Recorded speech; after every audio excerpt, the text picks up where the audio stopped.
In a stunning announcement this week, it was revealed that Milli Vanilli, the long-haired teen pop idols, are fakes who did not perform any of the singing on their Grammy-winning hit album. The real singers' identities have been closely guarded until now. I do all of Milli's parts, and my wife here does Vanilli. This is an amazing revelation. What are your plans now? Oh, we keep busy. I also do Paula Abdul and Janet Jackson. And Ben here, he handles all of MC Hammer's stuff. Incredible. You are busy. Oh, yeah. There are a lot of performers out there who don't have any real talent on their own. Oh, look, by the way, what time is it now? 11:30. Oh, dear, we have to run. Oh, why's that? We're also doing Keister's monologue.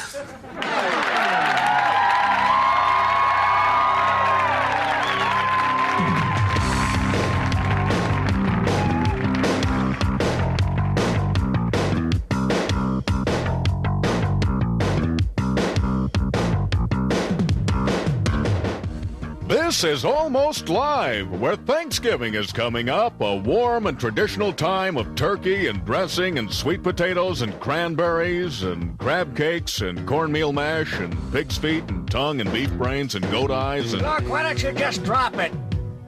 Okay. And now, here he is. Dun, dun, dun, dun, dun, dun, dun, dun.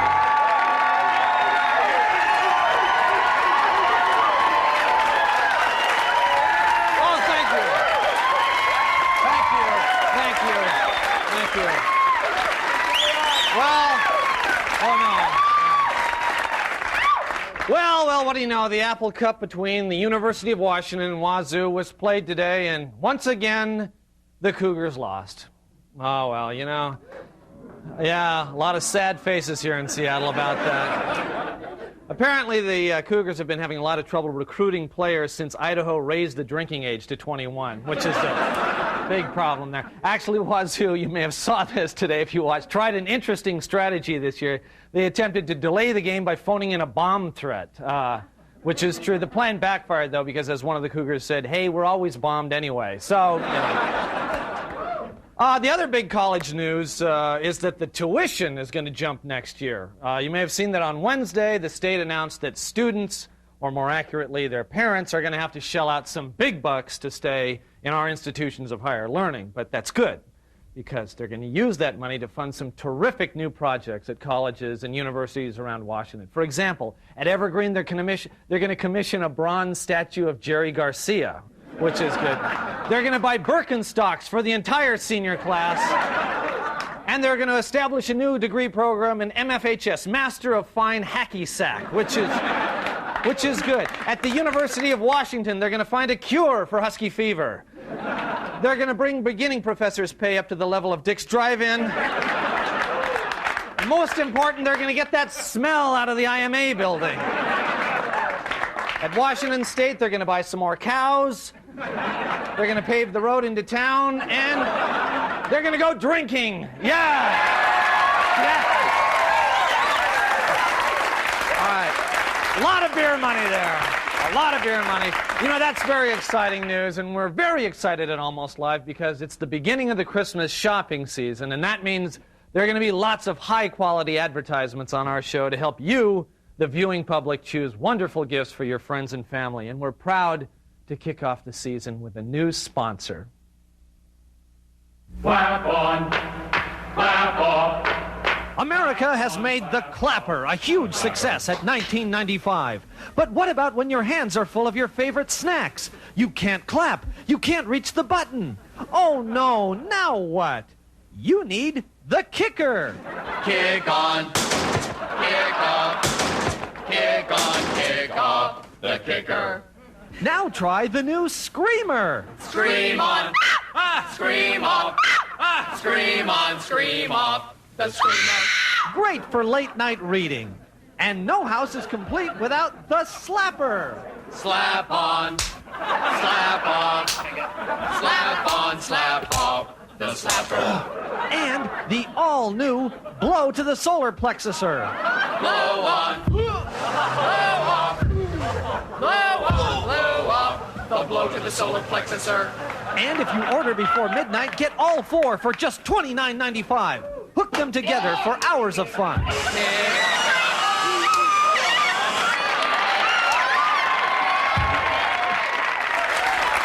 all for your shopping pleasure. Stay with us. We've got a great show, and we'll be right back.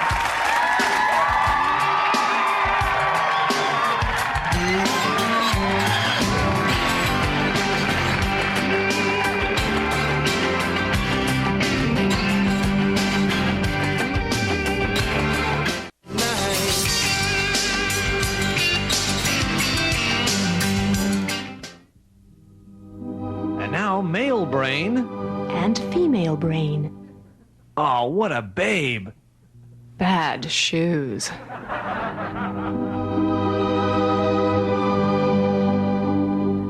Due to the graphic nature of the following program, there may be certain scenes that are not suitable for some members of our viewing audience, like wussies and little wimps and weenies.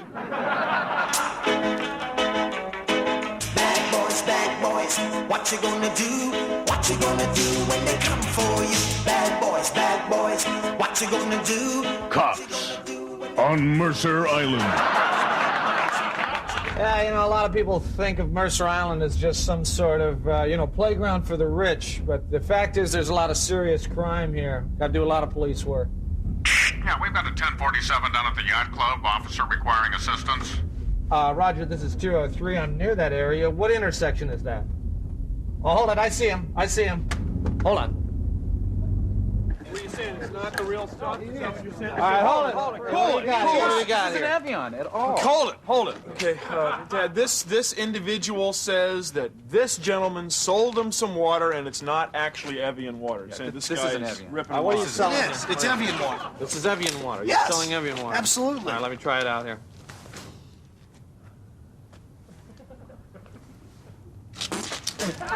This is tap water, buddy. You're selling tap water. Where did this come from? Came from the Mount Blanc region of France. That's Mount Blanc. You know, it's illegal to drink tap water in Mercer Island. This is a very serious crime. Hey! Hold it, buddy! Hold it! All right, come on. Hey. Oh, stop. All right. Now listen, you're under arrest for selling bogus Evian water. Now I'm going to read you your rights.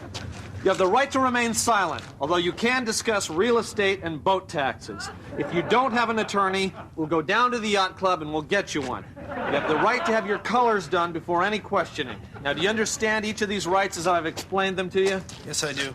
You want a latte? Yeah, tall single. All right. Tall single. All right, let's go.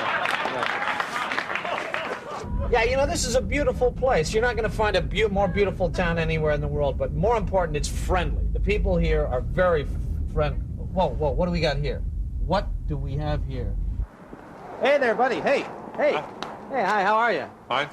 Where are you from? Just down the street here. You live in Mercer Island? Oh, yeah.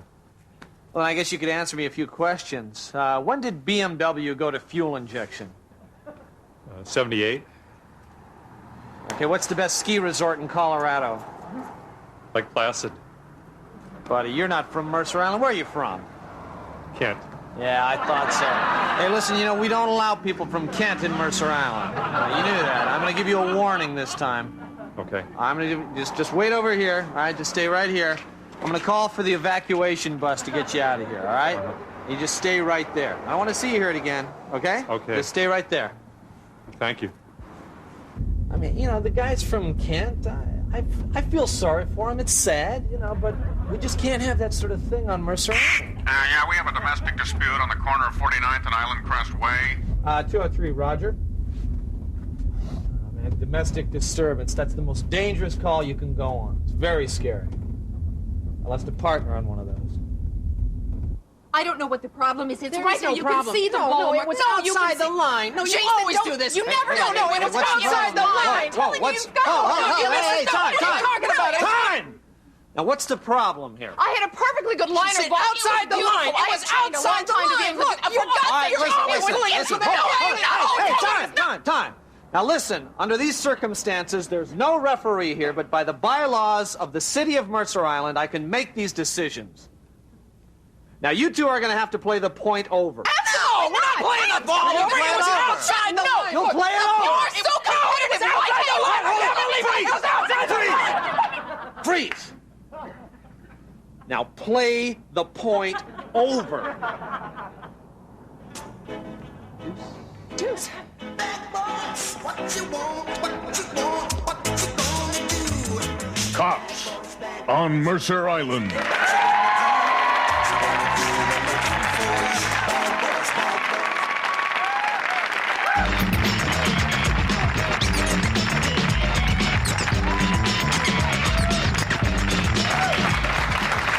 Good evening and welcome to the John Report. I'm John.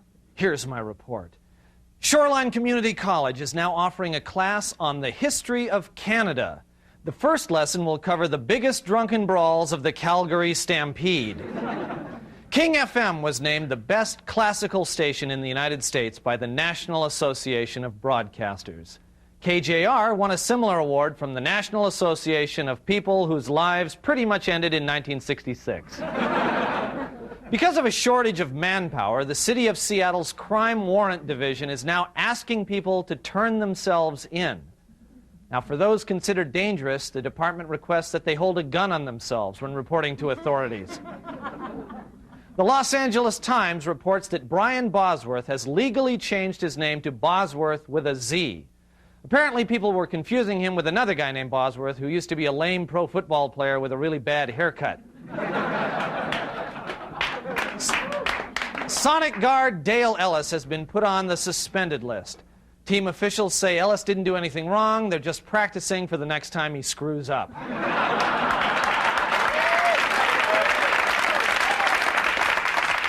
A new report says that the Seattle schools are good but have bad leadership. When asked about the report, leaders were sort of withdrawn and preoccupied with their own concerns. Fur Island is drying out. It had been flooded last week. Residents want to thank everyone who pitched in, and they look forward to seeing all of us next year. Last week's $12 million lotto jackpot was won by an Everett truck driver. He said that his lifestyle won't change, but now he'll be able to afford some really cool mud flaps. Oregon State University quarterback Fred Schweer was arrested for shoplifting a Penthouse magazine. In his defense, Schweer said he didn't have any money with him, and there was this really great article he wanted to read. Finally, a man was arrested after threatening to blow up 3 QFC stores. A company spokesman said, from this point on, QFC will sell only decaffeinated coffee. This has been the John Report. Thank you.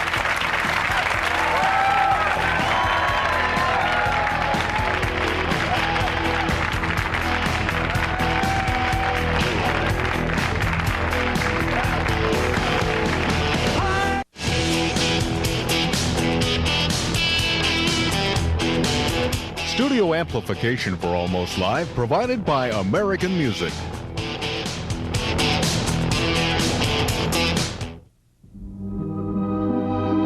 Look at that extension. Oh, he's absolutely floating. What's that in his tights? A cup?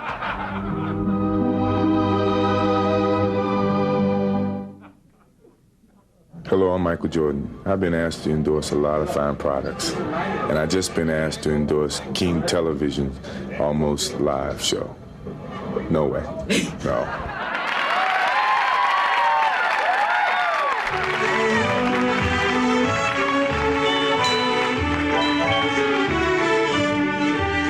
Welcome to How to Ruin Your Thanksgiving. I'm John Keister, and first of all, I want to thank you for all the nice letters I got from last week's show, How to Ruin Veterans Day, and I hope you all get out of jail soon. Well, you know, it's a pretty easy show this week because with the possible exception of New Year's Eve, Thanksgiving is the easiest occasion to ruin. But if you need a little help, I'd say try these tips. You might try inviting your Mormon boss, his wife, and an atheist coworker, and then start things off with a Thanksgiving prayer to Muhammad. Remember to vacuum during all football games and put Thai food in the Jell-O. Yeah, as a matter of fact, you may want to adjust these tips to the meal served in your area. You know, the Thanksgiving feast is different in different parts of our great state. For example, in Tacoma, they serve peas and pearl onions on a bed of pulp. In Bellingham, they've got mushroom appetizers and no main course. In Burien, it's meatloaf and green beans like every other night. In Aberdeen, they'll be having spotted owl instead of turkey this year. on Federal Way, King's Table. Now,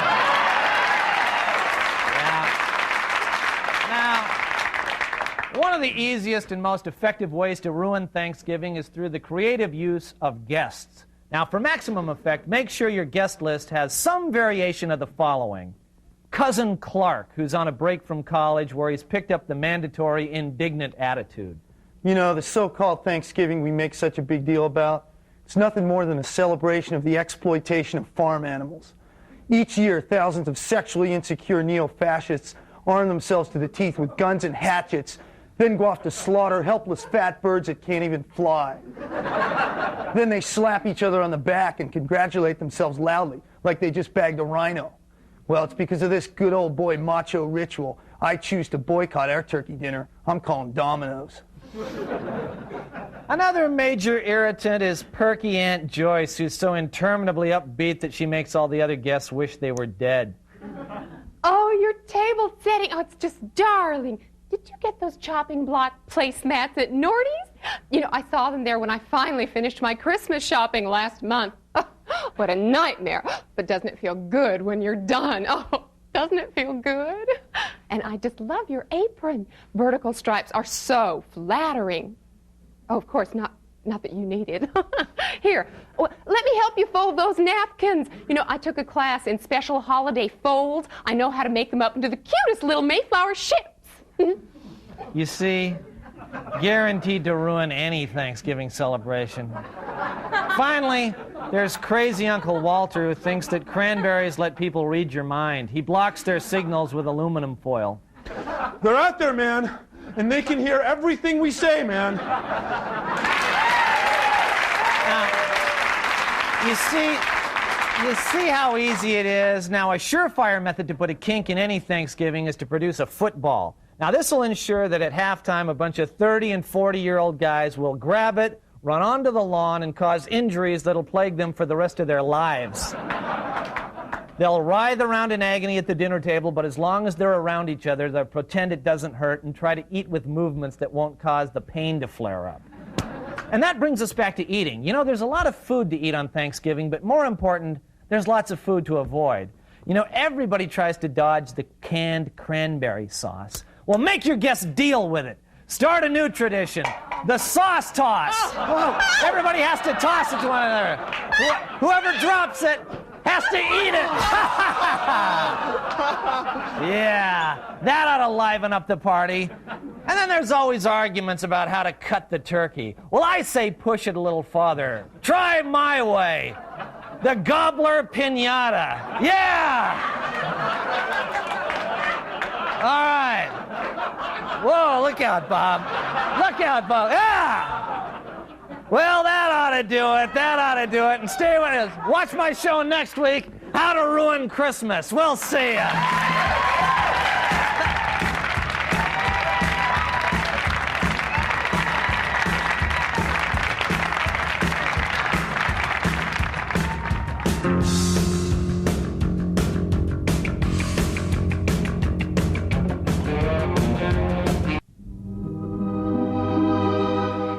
A rat dog.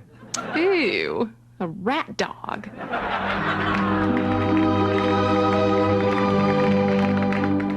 It was great because the bouncers threw us out.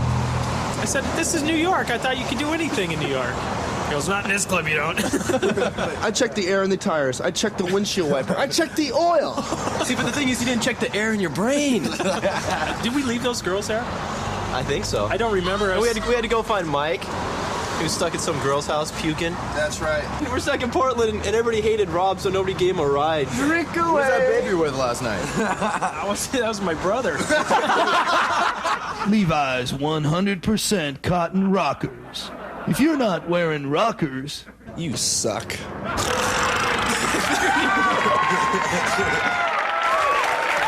Another fine product. Well, that's just about all the time we have on this show. I want you to please be sure to join us next week when we will present the best of Almost Live, which is going to be a special shortened show. No. Comedy, just that easy. And 2 weeks from now, we'll be back with an all-new show featuring the winner of the Seattle stand-up comedy competition, whoever that turns out to be through the grueling competition. Now, are we going to plug tickets here? Yes. Now, do we have the ticket number? No. Oh, there it is, yes. Call for free tickets there during what it says right there. I don't have, those of you who are literate, please follow the instructions here. And if you get a person, ask for Princess Clarissa. Anyway, bye-bye. We'll see you next week. That is true. Promotional consideration for Almost Live provided by Pizzeria Pagliacci, featuring traditional and gourmet pizza by the chefs. Pizzeria Pagliacci, rated Seattle's best pizza.